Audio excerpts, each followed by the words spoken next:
brown noses. They just want to go with the flow, go with what's going to make them a lot of money. They don't give a crap about people. They got into this business to make money. And a lot of them are very successful, stockbrokers, on and on and on.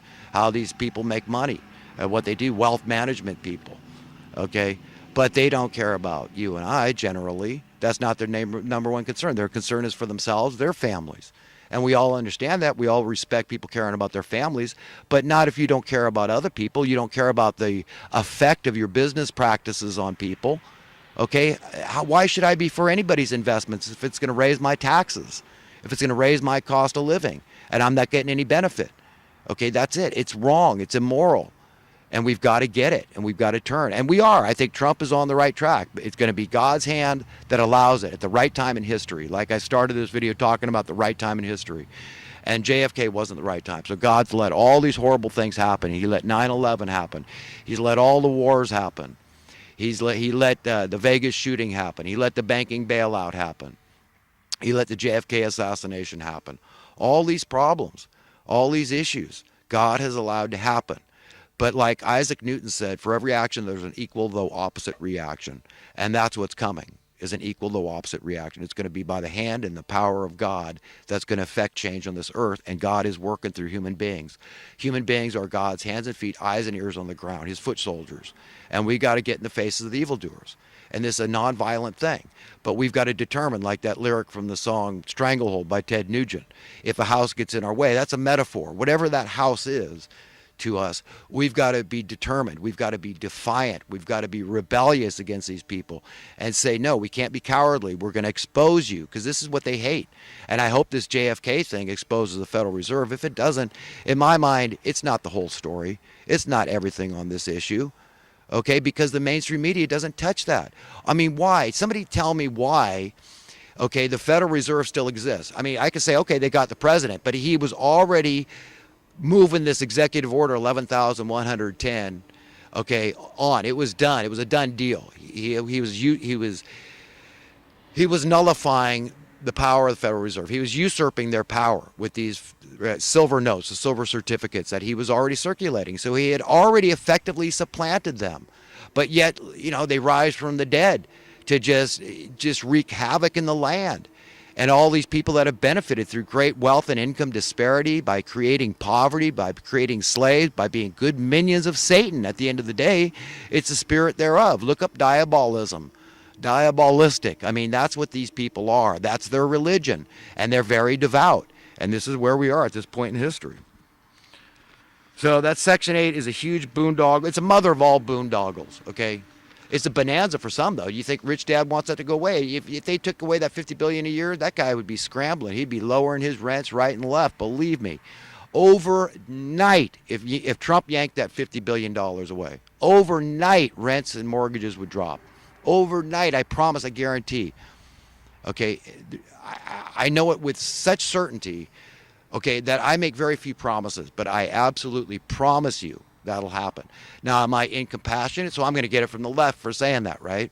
Okay, no, here's the catch. I say buy people houses. If they can't afford them, it'd be cheaper, infinitely cheaper, so it'd be fiscally prudent, fiscally conservative to do that. Now, I'm going to get it from the right?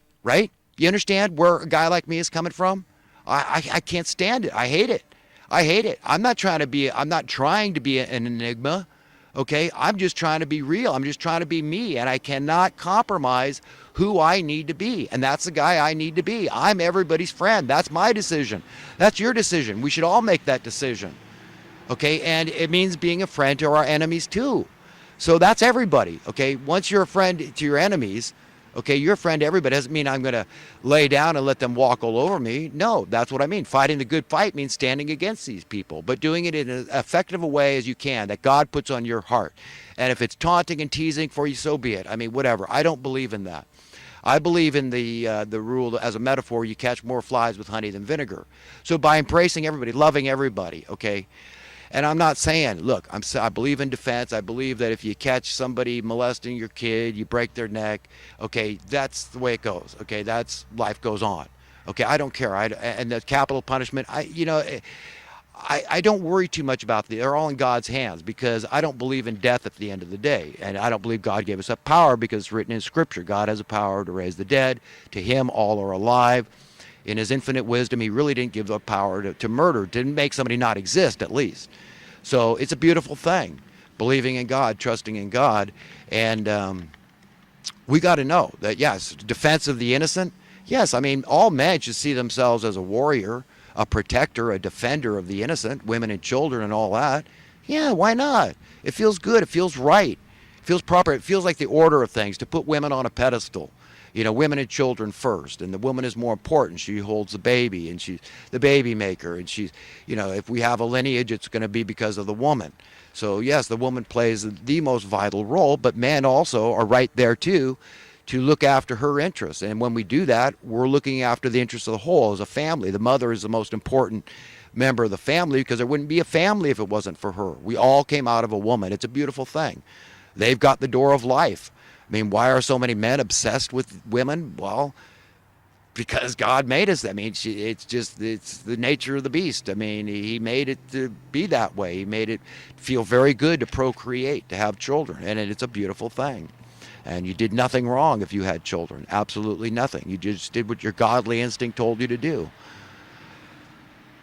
But yeah, you know, I get it from both sides, and we're in this thing together, and we've got to get that. So whatever you can do, okay, just enlighten people, just by having a conversation, discourse with people about these issues, and, you know, try to just keep it logical and reasonable, and try to think outside the box, you know, and talk to them about, you know, whose planet is this anyhow, and do you believe in God, and this sort of thing, so that you know, we can have a meeting of the minds and come together on some certain things and be in agreement. This is logical, that's illogical. I can prove this by math, and you can only prove that by fuzzy math, okay?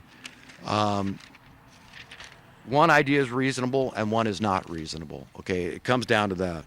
Jimmy Carter, I'm very proud to say, very happy about this, came out and supported Donald Trump. Very happy about that. Thank you very much, Jimmy Carter. Baby Bush, oh, he was out there with Obama. Did you see that? Baby Bush, he looked really evil. Do you see that guy is getting, something's happening. He's morphing into like a demon, like his dad. You see, like he's been eating bowls full of stem cells or something. I don't know what the hell's going on with that guy. But his soul is not right. I look in the souls of these people, I see fire and brimstone. I have no idea where they're going, but they've abandoned their conscience, integrity, honor, soul. Okay, that's our essence. Okay.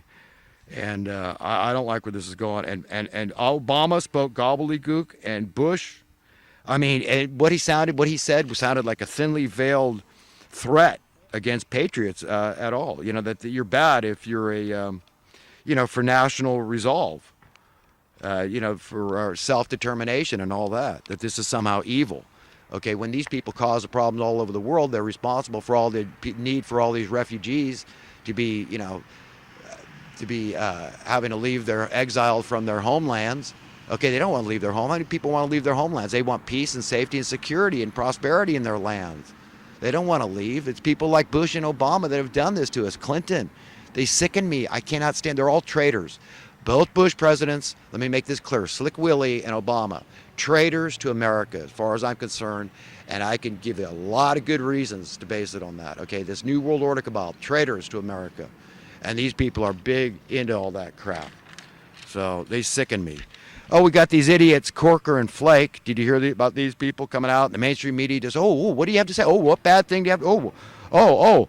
So these guys both, they get a liberal dose of the vat of vomit that I've spoken about in previous videos, my giant vat of vomit. They get to walk under there while I pull the string and tip it a little and immerse them in the vomit that they deserve. So that's the only penalty I have. I don't want to kill anybody. I don't even believe in incarceration with the recidivism rate. Okay, it doesn't work. The prison system basically doesn't work at this stage in history. But you know, these people talk about the dangers to democracy with Trump and all this. It makes me sick. You know, and pray tell, what was 2008 when over 90% of the American people were opposed to that banking bailout? And yet it went through. What the hell was that all about? Okay, so who's the traitors? These people, these politicians, high-ranking politicians, the brown-nosed sycophants, bootlickers for the Federal Reserve. That's all they are to me. They're swine. They're traitors to the American people. They know what will lead to prosperity and safety and security in the land, and they know what won't. And they know their policies, like bailing out the banks, won't. And yet we got to hear that Trump is the bad guy here. I'll bet you anything Trump was for a market correction back then. Don't bail out the criminals who did this deliberately. They knowingly did this. I absolutely know 100%, I guarantee they knew what they were doing when they blew out the pipes of the economy, getting rid of